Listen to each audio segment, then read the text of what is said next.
Are you the friend who's always being asked for health advice? Now imagine turning that passion into a fulfilling career with our Become a Nutrition Coach program. Step into a world where your enthusiasm for wellness becomes the heart of your own thriving business. With me as your professor and guide and coach on our user-friendly digital platform, you can learn from anywhere at your very own pace. It's perfect for your busy life.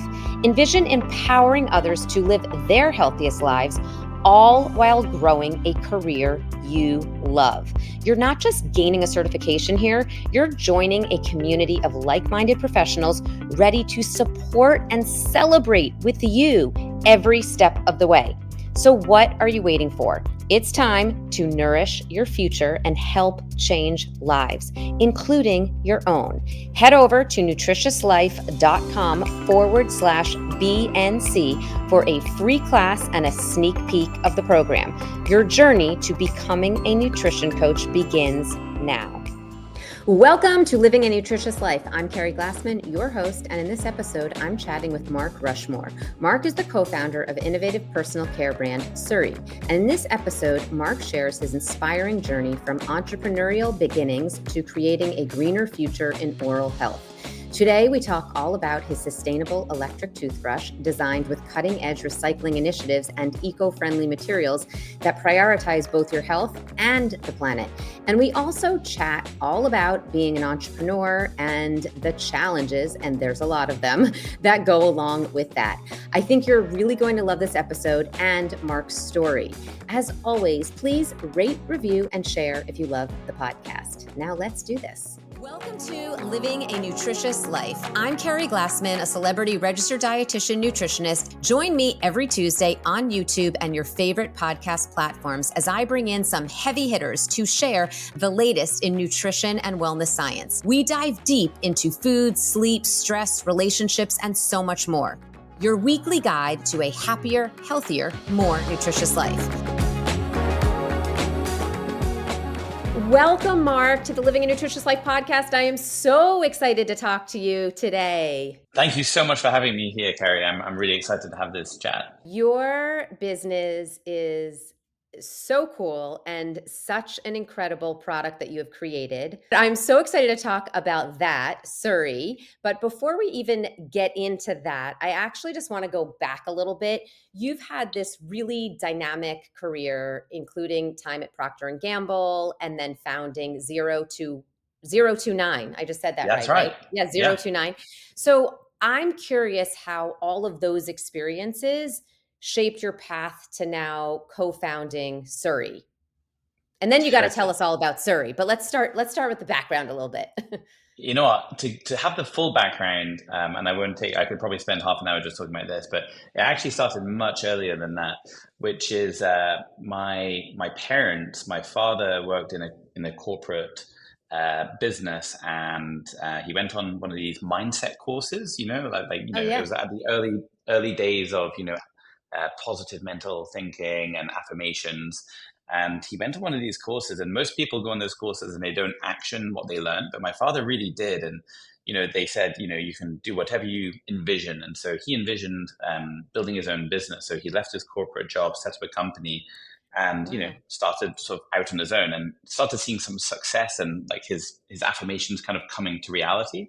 And then at the same time, my mother was a marriage counselor, providing like therapy for people in, marriages who were maybe having a difficult time, but she did it on a volunteer basis. And so she'd always been a stay-at-home mum, and then was doing this sort of free work. And then my father invited her to join the business because she'd never sort of worked in a paid capacity before. And very quickly, it worked out that her therapy skills could be really attuned to selling and listening to people and understanding them. And that business sort of flourished and really took off. And so growing up, seeing my parents go from a non-entrepreneurial environment into one, the business kind of grew up almost like another sibling for me. And so I caught the bug early, and actually I set up a business when I was at high school. And then I set up another business when I was at university, and I realized I much preferred business to studying. It was just this Mm-hmm. wonderful live environment, getting to work with incredible people to create something new out of nothing and create value to the world. And so I did go to Procter and Gamble because I wanted to make sure I learned how big companies work. But Yeah, I I've was just really going to say, this is interesting though that then you went to Procter and Gamble because you obviously got that entrepreneurial bug really early and started businesses, but then to be so intentional, I was thinking it must have obviously was intentional to go there. That was like really also at a young age is really, I think it's almost one of those things you think, you would look back on and say, wow, maybe that would have been interesting to have some sort of corporate experience. But the fact that you actually did that at a young age is really, you were really smart. Well, I would love to take the credit, say I'm smart, but I really believe in learning from others. And I'm going to come and ask Yeah. you this question in a second. I'm going to answer it for myself, then I'm going to ask you what your answer is. So, have there been some bits of advice that you've read or you've come across and have just resonated with you on a really deep level, and you've kind of taken that advice in your own life? And then, I don't know if there's any bits of advice you've ever received, Keri, which have really been meaningful in your life. For me, I read this autobiography by a famous British entrepreneur called Richard Branson, Mm-hmm. who set up Yeah. Virgin, and he wrote this sort of theory around the best entrepreneurs mitigate the downside, so like try and reduce your risk while maximizing the upside.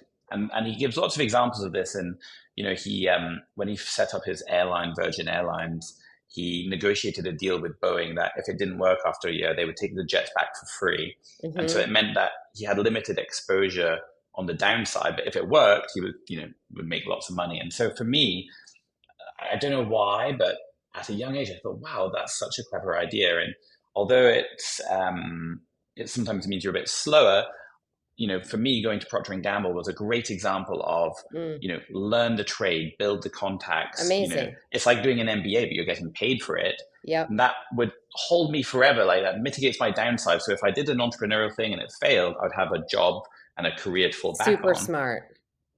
Yeah, right. And and No, but and it's I really, really, it is, but it's super, super smart. And I don't mean smart, just that actual advice and doing it. That is obviously smart. What I'm saying was smart was that you actually listened to that advice or you actually implemented that. Because I think when you're, right out of college or whatever, you don't always, you think, no, no, no, but I've been starting these businesses. I'm going to go do that. Like if you have that bug. So I think to sort of like take a breath, like that's like, to me, that's like a big breath you took. You're like, okay, I'm going to go learn this first, mitigate this risk. Like that to me was smart that you actually were mature enough to do it in that moment because again, you were already starting businesses. You saw your dad and mom being entrepreneurs. So it's really, really cool. I'll tell Yeah, you so, thank you. yeah.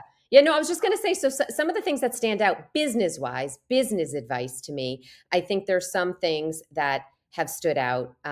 One piece of advice that was given to me by an investor who said, you cannot do anything. You cannot spend your time doing anything that anyone else can do. All of your time should be spent doing things that only you can do. That's your thing and your expertise, and only you can do. And so I think Wow. I don't. I wish I was doing that 100%. I don't. But when you really think about that as an entrepreneur, like making sure other people do. Now, obviously, when you're first starting out, that's impossible to do it. At that point. But getting to that point, getting to a point like Perfect. that, and still using it as a guide every day to say, Yeah. wait, am I spending my time the most efficiently and am I doing, spending time doing menial tasks that I could really hire someone who actually does that a lot better and they're really good at Excel spreadsheets or whatever it might be.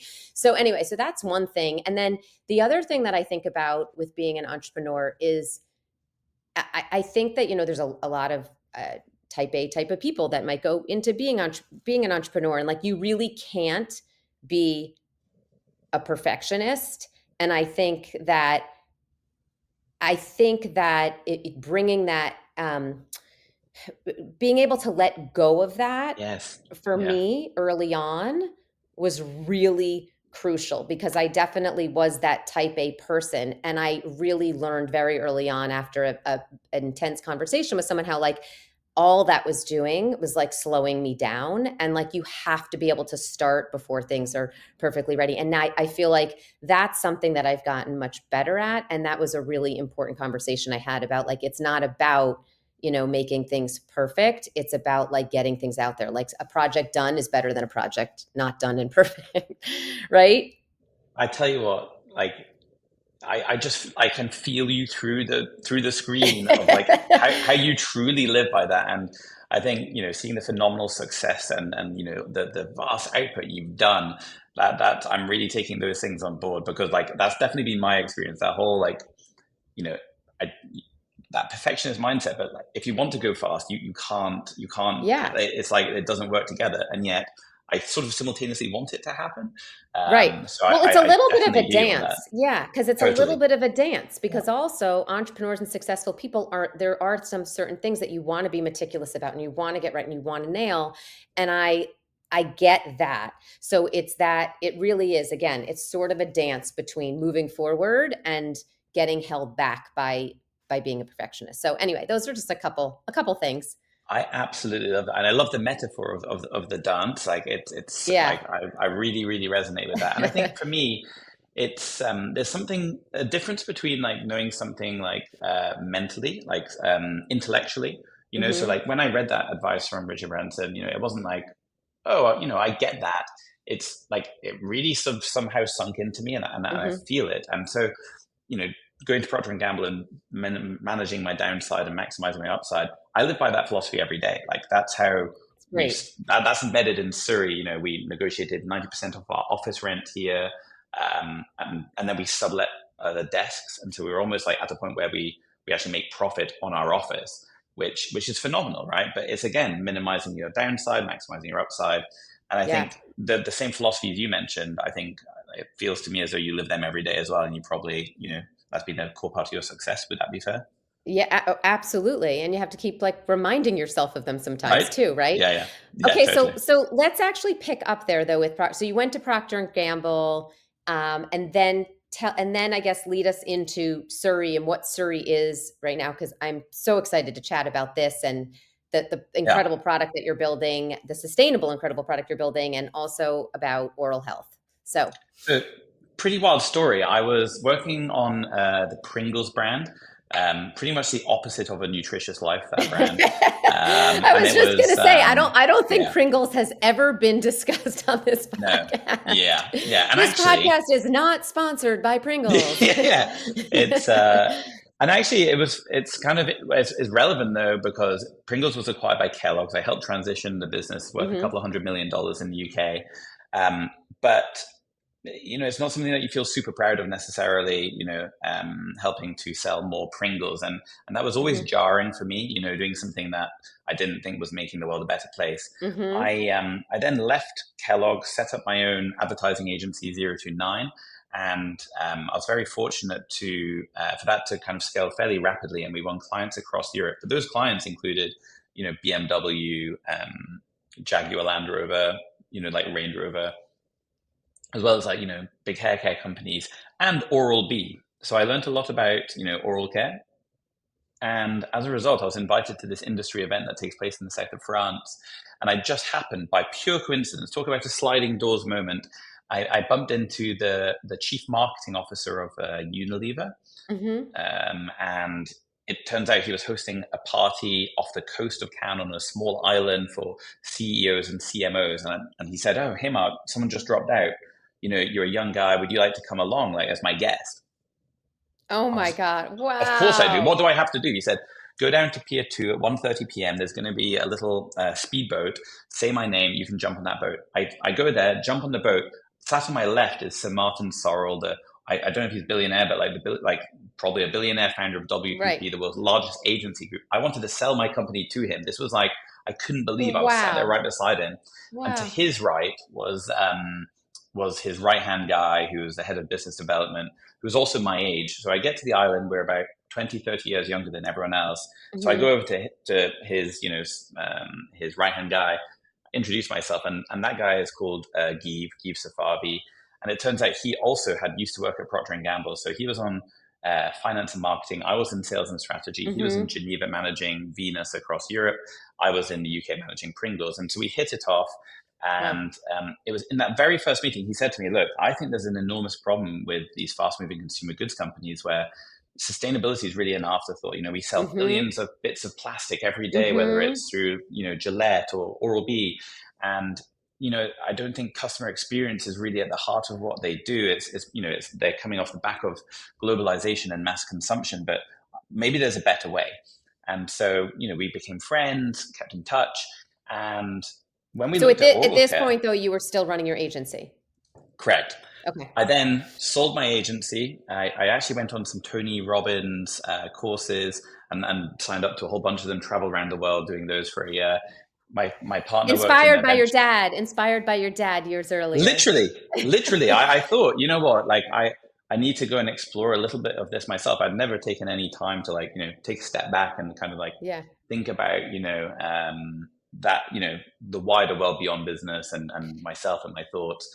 And Oh wait, so and I was doing, one more sec. Sorry, wait. I want to just expand on that for one more second because I did want to go back to that when you mentioned that with your dad. I wanted to give your dad a lot of credit there. I love that. I don't know exactly when that was, but I love that he had done that and then really come home and implemented what he'd learned in that course. And then it inspired you. And what's so inspiring to me about that story is I think about that even as a parent, like you hope that like these good things you're doing, are you're doing these to like change your life, to evolve as a human, as an individual, but you really hope that they're making an impact on others, especially your children. So when you said that story, I was like, oh, maybe every time I send my kids a little meme that's a mantra or something, maybe it's doing something. So I don't know. Keri, You made me like feel there's good. actually more to that story. I've never told anyone this story, like on any podcast, on any stage or anything. But what's even more crazy is my father came from like a very, very poor background. No one had like a career outside of like manual labor, Hmm. really tough background. He left school with no qualifications and he had a really bad stammer, where you can't speak, Hmm. Yeah. you stutter. And he'd had that all his life. And so really knocked his confidence. And, even as a child, I remember he wouldn't order in restaurants because he would stutter and it was Hmm. embarrassing. And it was on that course, they said, we can cure that. We can build your confidence. You can change your life, but you don't have to have that mindset that where you came from. And anything's possible. And Hmm. I saw him, transform from, low confidence, not speaking, into talking about all these phrases we never heard as a family, but you can do anything if you visualize it, like Right. be positive, your energy affects other people, and Oh just yeah. like just it So shifted good. what was possible. And so I think, to your point, yeah, it's sending memes, but it's also like Yeah. living Of those course. Of values, and course. Of course. hopefully that Yeah. you Of do that in course. abundance, right? Yeah, of course. No, but it really kind of gave me the chills just hearing that story about him and how that affected you and then you now living out your dream and your, putting out your vision.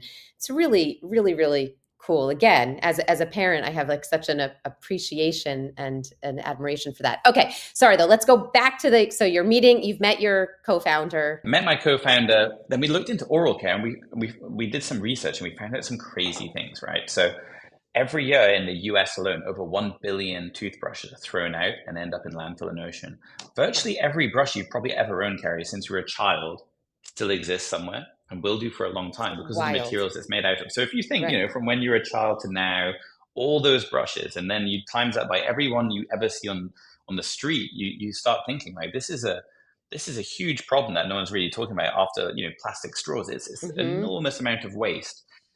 So we thought, okay, well, maybe everyone loves their toothbrushes. So we did some more research and we found out, um, we said to people, okay, like, how long does your battery last? People are saying, maybe 2, 3 days, maybe a week, but they're constantly having to charge it. Okay, Mm-hmm. that doesn't sound great. And we're like, well, you're using the Bluetooth features? And they're like, Bluetooth features? Of course I don't need to use my app when I'm brushing my teeth. That's crazy. And yet loads of brushes had that. That I don't know if you ever had that gunk that forms on the bottom when you like leave it on the stand. Mm-hmm. Like a lot of Mm-hmm. people hate that crusty stuff. Yeah. And as a result, people, are sort of, creating all this like extra waste unnecessarily, don't love the experience of their brush. And yet, I know, and I'm sure many of your listeners know, oral health is a gateway to whole body health. It's Yes. so important to, look after your oral hygiene. There's a lot of links and there's a lot of studies coming out linking it to heart disease and to other sort of areas. And Yeah, so, I was just going to say that. yeah, So it's such an important thing because people think of oral health. They think, oh, okay, I want my breath to smell good. I want my teeth to be white. I don't want, I'm not supposed to have bacteria in there. But actually, like, so the oral microbiome is a whole thing, just like we have a gut microbiome. We have an oral microbiome, which plays a role in our health. totally. We also have, again, you just brought that up, the connection to heart disease. People don't understand that the link to heart disease is, and also the link to brain health. I mean, there's a, it, our oral health is, again, just like every other part of the body, which we've learned, it's all connected. It all works together. And so it's not like our mouth care is just, operating on its own. So it's such an important thing. Cause again, I think so many people kind of just grow up like, you're supposed to brush your teeth. You don't want to get cavities, and they kind of like leave it at that. And then they just get in the habit of brushing their teeth, but they're not really thinking about how important their oral care is to their overall health. If you think a lot of people are talking about the gut microbiome now, and it's very in vogue, and there's loads more information coming out. The next trend, without a doubt, is the oral microbiome and the links it has to all sorts of diseases. And Yeah. there is just a stunning, like, I don't want to go into it right now because we work with a whole range of experts who are much Right. better qualified to discuss it than I. But like the stuff we're learning is just wild, and so it's so important that people adopt really healthy habits. And actually, it's twice a day for 2 minutes is what dental professionals recommend. So we felt if we could design a brush that's both more sustainable and more enjoyable to use with great features that people love, people will be more likely to brush their teeth regularly. And so we created SURI, which is short for Sustainable Rituals. I have one here. You'll see it's about half the size of a traditional electric brush, but it's just as powerful. We use aluminum in the body. The heads are made from plant-based materials, so cornstarch and castor oil. We offer free recycling. It's got a 2-minute timer, so when So you've cool. finished. It's got different modes. We also have a case here that's got a UV light there that kills 99.9% of bacteria. That So I you think can is the ensure it's coolest clean, feature. Yeah, that right? to me I thought was the coolest feature, especially because you always think, especially when you're like traveling with it or whatever, or you just even sitting there, you brush your teeth, you've got the bacteria. So to clean it, I thought that it was the absolute coolest feature. I mean, all of the features are actually super cool, but that part I thought was really, really innovative. Thank you. Um, And you know what? It's resonated with consumers. We're the most highly rated electric brush on Trustpilot with a 4.8 rating with over 9,000 reviews. It's just caught the attention of lots of people who didn't realize that brushing could actually be enjoyable. People talk about like looking forward to brushing their teeth for the first time because it feels so great in your hand. It feels so great in your mouth. And we actually, the science is really important to us. So we did our clinical trials at Salus Research, which is one of the United States leading mhm. locations for clinical trials when it comes to electric toothbrushes. And the evidence shows, and our clinical data shows that it's way more effective than using a manual brush. And actually, we'll be doing more studies this coming year, which are very exciting for us because they'll reveal even more. Yeah, that's what I was going to ask you about with the research. So, like, what exactly are you studying? Like, what did you study that you studied using an electric toothbrush versus a regular toothbrush, or is it something Correct. specific to your Yeah. toothbrush? Like, what was this exact study? So the industry standard, and what you'll see across most other brands, is they'll do a test versus a manual brush. So it's basically looking to the efficacy of the electric brush versus a manual. So our brush showed that, especially in the interlingual areas, which are between your teeth, because we have this pattern here, which is like a W shape. So it's really good at getting in between teeth. Hmm. Um, that it's over 5 times more effective versus using a manual brush, even just after one day's use. So, Wow. that's a 1 day trial. We'll be doing a 30-day trial. So if you think if it can be 5 times more effective in one day, Wow. then if you're using this regularly, then what can it do? And the number you gave before, the 2 minutes twice a day, where does that 2 minutes come from? That is just like the industry accepted, Standard. Okay. um, dental recommendation. We worked with a man called Professor Damien Walmsley, who is a former scientific advisor to the British Dental Association for 20 Hmm. years. He's also the co-author of the Cochrane Review, which is the leading academic research globally. I think it's taught in most dental schools around the world Hmm. around the efficacy of electric brushes. And so, Yeah. we work very closely to ensure that first and foremost, you can create a brush that looks beautiful, it's more sustainable, it's got a 40-day battery life. But what do you want, Keri? What do I want? We want to have a great quality clean. You want to Right. feel like you've Right. just been to the hygienist and your teeth are as clean as they can be. And so, first and foremost, performance had to be there for us. Right, absolutely. Yeah, no, because I'd heard that. I mean, I know that 2 minutes twice a day, like, but I wasn't sure if it was anything like more specific to, I don't know, any of the specific work you're doing. But that's all good. Makes total sense. Okay, so you talked about how like the head of the toothbrush is sustainable. You use castor oil. What did you say? Castor oil and what else? And cornstarch. And cornstarch. Okay, so obviously sustainable. Did you run into, and this is actually a silly question for any entrepreneur and founder, but I was going to say, did you run into any challenges? But what challenges, I should say, did you run into when I developing mean, the product? yeah. How long do you have? Like every day is a constant challenge, like, and a new challenge Right. always pops up. And the first challenge was finding someone to use these materials. So we spoke to 24 factories and told them about our vision for a more sustainable brush that would last longer and that we could recycle and reuse at the end of life, using plant-based materials, which no other manufacturer had done before. And Hmm. manufacturer after manufacturer just, well, some of them even laughed and said like, hey, why would we want to make it more durable? We want to sell more of them, we want them to break. Right. And we're like, no, that cannot be the philosophy. We want to create something long lasting and high quality, but also that we reduce the reliance on petrochemicals that you find in the sort of plastics, something that we could take apart at the end of life. And so it was getting to like once we hit like 20 manufacturers who said no, I said to my partner, Eve, maybe this isn't going to be possible, Eve. Like Right. we've spoken to 20 of the leading manufacturers. They've told us it's impossible. These materials can't be used for various reasons. But fortunately, Eve is very, very stubborn. I mean, this guy, like, if he says something, there's many stories of him being extremely stubborn. And a lot of the time that doesn't work, like the answer is no ultimately.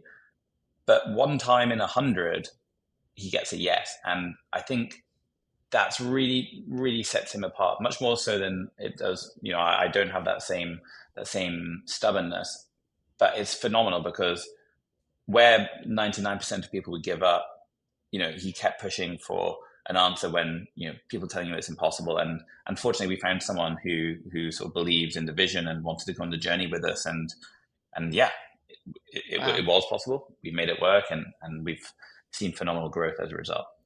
I love those types of stories though. And I do think like the most successful companies have those stories where they got no, no, no, no. I mean, they had, no after no or fail after fail, and then they got it to work, or they got that yes, or that door was opened.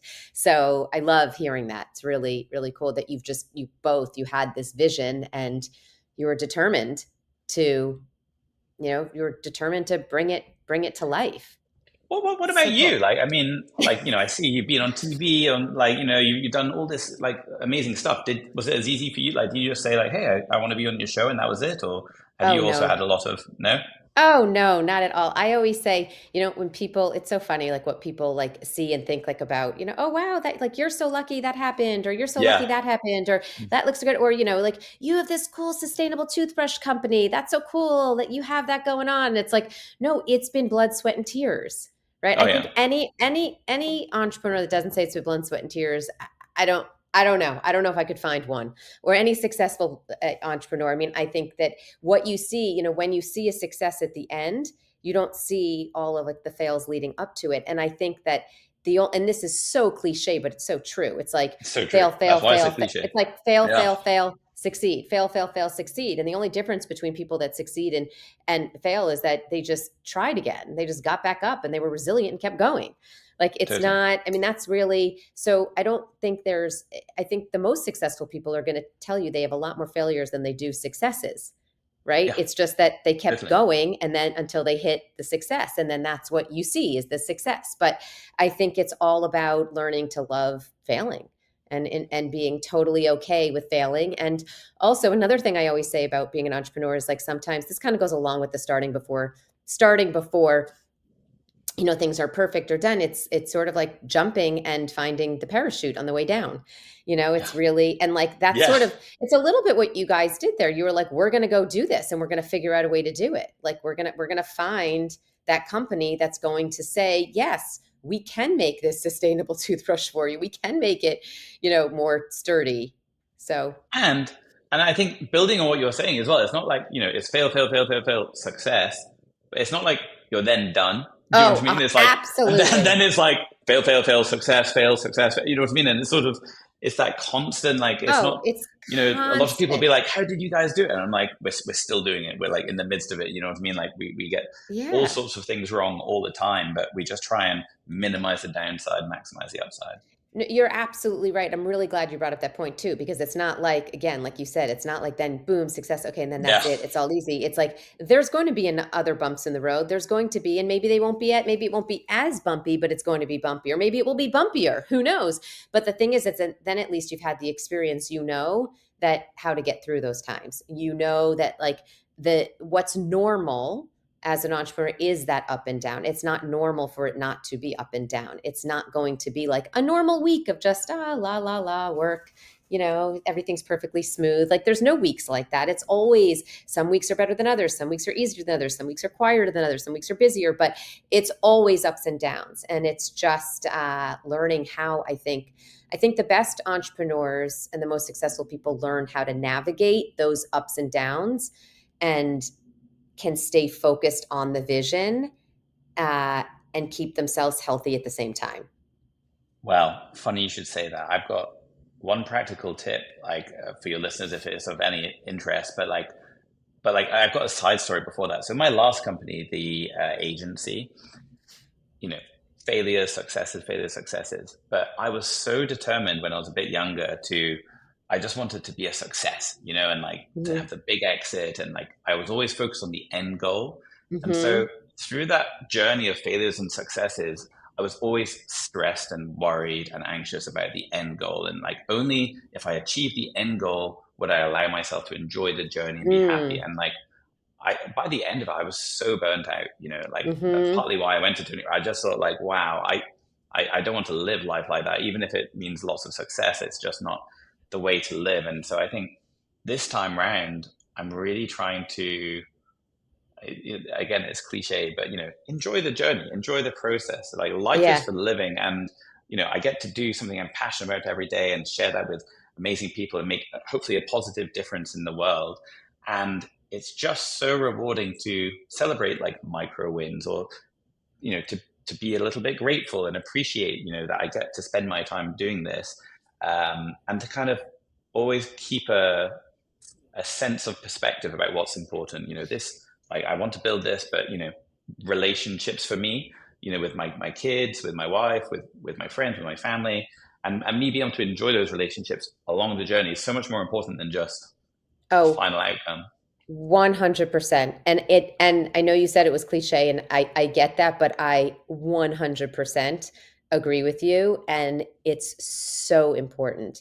And I've thought a lot about that over the years, because I look back to sometimes when my kids were little and I was juggling so much with growing my business and juggling, and then also like getting divorced at the same time, and like just dealing with so much. And I look back to some of these times thinking like, I wasn't present enough. I wasn't present enough. I was building, and I didn't have a choice. Like it wasn't like I was going to stop working at that time, Right. at all. But like it was, I look back and I can beat myself up about it. So, but what I do think I've learned along the way is, okay, you can do all of these things and work hard and build a business, and you can at the same time enjoy the journey and enjoy your life at the same time. You can. And it's like you just have to it's a hard thing, I think, for, like you said, like you weren't doing that at your agency. And I think it's a hard thing to do without really deciding you're going to live that way. Like Well, it's like also, I needed the pain. I don't know about you, and like I think that when I give you the example from Richard Branson where I read it and I yeah. took it on board, that's probably like the one time in my life where like I've read something and like it's embedded in me. The truly, honestly, the way I learned is by hardcore failure and having like massive lows. Like I would love just to be like, oh, I just read this advice and I take it on board. But like, and when you said about your divorce, I thought, I don't know if this is the case for you. I was going to ask you, like, I certainly learned the most from my hardest times, from my lowest points, from things not working. Right. And at some point, I go, I I don't want to have this pain again. I don't want to live like this. Something has to change. And it's in that moment that I'm like, oh, actually, there is this other way. And it's like, it takes, for me, unfortunately, like it often Right. takes getting to that point to like make the change. Yeah, I mean, I think a lot of people are like that, and I totally get that. I think for me, like when I look back on that time, I think I remember coming like through that time. I said, I don't want to do this anymore. I need to work. I Yes. want to work, and I'm passionate Yeah. about what I do, and I love it. Yeah. But I can't let it be at the Yeah. expense of not feeling like I'm super present. I don't want to look back and feel that way. I don't want to do that. And I definitely made shifts. And you make shifts, but again, you have to like really decide to do that, I think. And I think there's so many young entrepreneurs who are in that like go go go go go that burn the candle at both ends. And I would say there's a way to work really hard but also not sacrifice your health, not sacrifice relationships. There are, and because like you said, mitigating, risk reward, right? Like it's never you don't want to make the risk reward there, like you really have to think about, because again, you don't want to look back, because if that doesn't work out and you've sacrificed all of these things, that's going to be a double failure, right? That's going to be a double whammy. So it's like that you can't feel like you've sacrificed life and relationships and all of those things along the way. They're really, and it takes a lot of work and it's hard, but there are and for everybody's life is different. And however you design your life, it's going to be different and unique to you. But it's something I always encourage young entrepreneurs, and especially young working parents that are, entrepreneurs, because I always say those years go by so fast, and nothing is worth like feeling like you weren't there as much as you wanted to be and as present. Funny you should say this. This is such a topical. I don't know. I don't know. You've opened me like a book somehow, like to sharing my sort of like deepest, darkest sort of insights. But I'm we talked about success failure and success failure. Like success, I've managed to try and be more present and enjoy the journey more. Do I do that all the time? Absolutely not. I fail at it loads. And on that balancing, I've got two kids who are 5 and 3, Mm. and Oh, our such business cute, is growing rapidly. such cute ages, by the Oh way. my goodness, You're like talking to a mom of just a 21 and an 18-year-old. I love those ages. Okay. oh my goodness, it is got to be like my son. He's learning to read. He's learning to write. He's Oh, so so curious. He's cute. so kind with his sister. She's more engaged with him, and like it's just like the pair of them are just my absolute joy. And yet, I'm the co-founder of one of the fastest growing consumer brands in the UK and in the USA. We have this phenomenal growth, and it's pulling me in loads of directions. I was in the USA last week. I'm going to Mm. be in the USA next week. You can probably tell from my accent. I'm here in London, and so I am spending time apart from the kids. And then Yeah. you get an invite to this like special. I got invited recently to have breakfast at 10 Downing Street with the Prime Minister of the Hmm. UK. Um, but I was also, I normally do school drop off that day. I thought it was the right choice to go to that one, but Yeah. I'm faced with those choices every day, every week, and I get it wrong so often, and I really wrestle with myself, like, is this the right thing? And like, okay, well, maybe it's the right thing for the long-term future, but like, am I getting the balance right? And it's Well, I it's don't it's think you're tough, ever, and I get it yeah. wrong a lot. Yeah, and that's okay. And I think the important thing is also not to Yeah, beat yourself up there, because I think totally, like it's not saying no to all of those things. It's just knowing which things to say no to and which things to totally. say yes to. And you Yeah. get better at that as you go along. And I think it also becomes more intuitive as you go along. It becomes more intuitive to know which things you're absolutely not going to miss with your kids. And it becomes more intuitive which things for work are absolute no's or absolute yeses, right? So like Yeah. I think it becomes easier. I think the most important thing here is like that you're thinking about it. Oh, That's what and matters. learning The and fact that learning you're and right, yeah. that you're thinking about it and you're actually wow, should I go to that? Should I not? Was that the right decision? Maybe the next, so like that's the important thing. And I think that that's what and whether you have kids or you don't, if you're there, it could be other things, as an entrepreneur, you're sacrificing, like your health.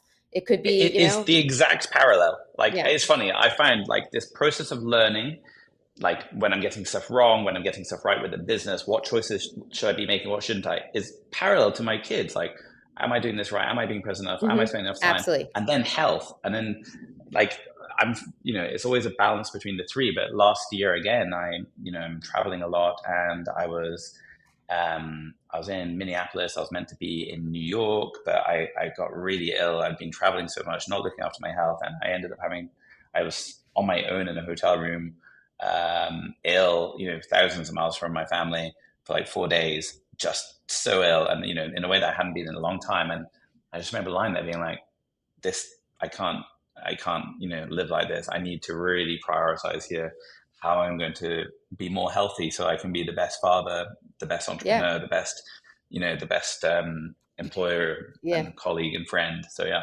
Well, you said that I'm definitely not getting it right, but I'm trying. No, but you also said that you learn from the pain. Yes. Right? I So do. you learn from the Yeah. pain. So you learn from that moment. Yeah. Okay. So I have a few more questions for you. So one, I want to make sure, because I think it's such a huge part of SURI. I want to make sure that our listeners really understand your sustainability program and how that works, Oh. because it's such a cool component to your toothbrush. Can you share Yeah. that? Sure. So, you have a brush, and then you have the heads of the brush here. So with every order, we provide a prepaid mailer bag that's USPS. And once you finish with your head, because you'll finish with a head every 3 months, ideally, you put it into this bag, which itself is compostable. You just put it into the USPS, into the postal service, and it comes back to us. And so that we collect the heads to ensure that they're recycled properly and effectively. And so we've gathered hundreds and hundreds of kilograms of heads, and we're actually in the process of turning them into new materials and then making new products from them, which in itself is really exciting, and we'll be sharing more news about that in the coming year. Oh, I can't wait to hear Also, about that. Yeah. yeah, no, we got some really neat stuff coming, and then the handles as well. At some point, will come to their end of life, and then what we do is we actually try and collect them responsibly, so that they come back to us. They don't end up in the wrong place, and then we strip them into their component parts, and we either reuse components where we can, or we recycle components where we can't. And that way, we just kind of like take responsibility for the end of life of our products. We're also B Corp certified. We measure all of our emissions, like down to each mile, each gram of material, and what impact that has. And then we take steps to reduce that, whether that's using different materials or changing the design. Our packaging has no plastic in it. It's much smaller than other packaging, and we're far from perfect. It's not about that. We're about a mindset of constantly looking to improve, and to take the right steps for both our health and the performance of the brush, but also from an impact perspective. Amazing. You're doing such an incredible job. What's next for SURI? Well, we got picked up by Goop, so you're probably familiar with Gwyneth Paltrow. Of course. We were one of the top selling products over Christmas there, and then we got picked up by Erewhon in LA, and it's been picked up by a lot of LA people. In fact, some Kardashians posted about it. Like someone Oh, texted really? me, "Hey, have you seen like Kim or?" And some of her, I think her mother and one of her sisters, included in some of their Instagram posts, which was a beautiful moment. And I think beyond that, we have some really exciting bits and pieces that you'll see. We're going to be on national TV in America in a couple of weeks' time. And yeah, there's some really interesting conversations with some leading sort of Beverly Hills dentists and other dental professionals across the United States.